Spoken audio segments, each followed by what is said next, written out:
Cordial saludo, tutora y compañeros. Mi nombre es Andrés David Mendieta Olivera, tengo 23 años, soy estudiante del programa de Ingeniería Agroforestal de la UNAD, del periodo 2. El día de hoy vengo a hacer la presentación, la exposición individual de la tarea 3, análisis de impactos del metano desde una perspectiva química y ambiental. Primero tenemos que empezar por eh, dar la introducción o definir qué es el metano, cuál es su estructura y la problemática que vamos a abordar. Como estamos viendo ahí en el GIF, el metano es uno de los hidrocarburos más simples, conformado por un átomo central de carbono y cuatro átomos de hidrógeno. Tiene una estructura tetraédrica y bueno, esa es su estructura. Como podemos ver, o como sabemos, el metano, es un gas de efecto invernadero mucho más potente que el CO2 a corto plazo. ¿Por qué se dice que es mucho más potente?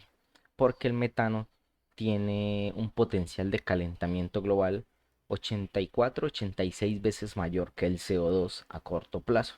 Cuando se dice corto plazo es en un plazo de 20 años. Ese potencial de calentamiento global es el potencial que tiene el gas de almacenar calor en la atmósfera. Entonces, a corto plazo es mucho más potente que el CO2 que normalmente se emite en la combustión o en la quema de combustibles. El origen de este, como lo hemos estado viendo en la guía y en la tarea, sean sistemas productivos de casi siempre la misma manera, de la descomposición anaeróbica. Ya vamos a ver en qué sistemas productivos y de qué manera se puede dar la descomposición del metano. Vamos a hacer el análisis de impactos por sector. Desde la ingeniería agroforestal se nos ha enseñado a ver todo como un sistema integrado, como si todo fuera parte de un mismo sistema. Entonces no podemos hacer el análisis de un solo sector sin tampoco ver la correlación que tienen con los demás sectores. Se nos proponían tres sectores principales. Entonces, el primero es el sector pecuario, el sector de la ganadería, donde el metano de esta es una de las fuentes más conocidas, no por el estiércol que se genera, sino por la fermentación entérica, como están viendo ahí, que se da dentro de los bovinos. Como lo decía Roballo y Sanabria 2023, las vacas son básicamente un bioreactor andante, un biodigestor. Entonces, al ellos comer tanta hierba fibrosa, se da una reacción clave identificada que es la metanogénesis hidrogenotrófica.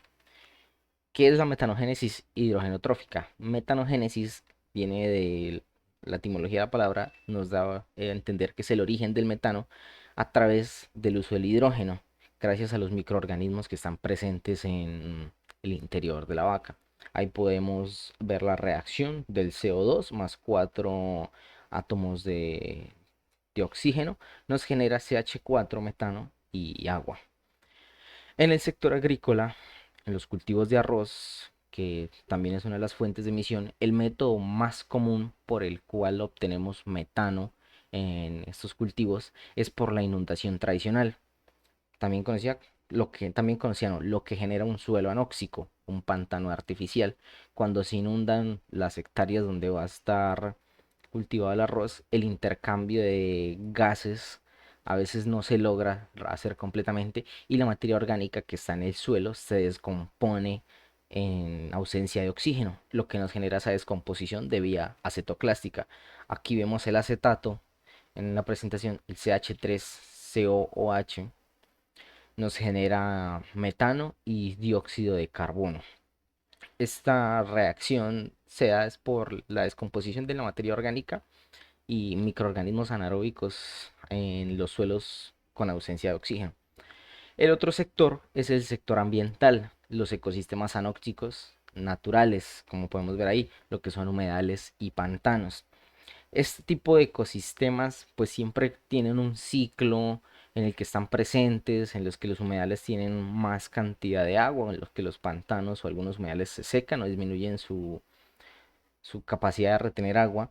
Y también tenemos las fuentes artificiales creadas por el hombre, vertederos de residuos, de aguas negras, pantanos artificiales. Y todos estos tres sectores, o por decirlo así, la reacción o el metano se genera bajo siempre el mismo principio químico. Materia orgánica, falta de oxígeno, igual a metano.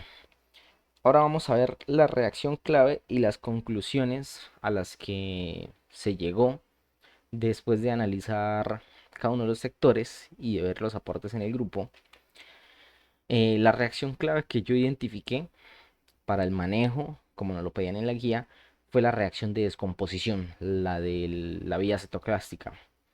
Porque esta reacción está presente en suelos con ausencia de oxígeno, lo que facilitaría desde el punto de vista de la ingeniería agroforestal el manejo de suelos, ya que desde la parte agropecuaria tratar de cambiar la dieta de la ganadería o hacerla biológicamente más rentable puede afectar un poco el paradigma de la alimentación y los temas que ya están establecidos, mientras que el manejo de suelos o el manejo de sistemas silvopastoriles puede ser ya un poco más manejable.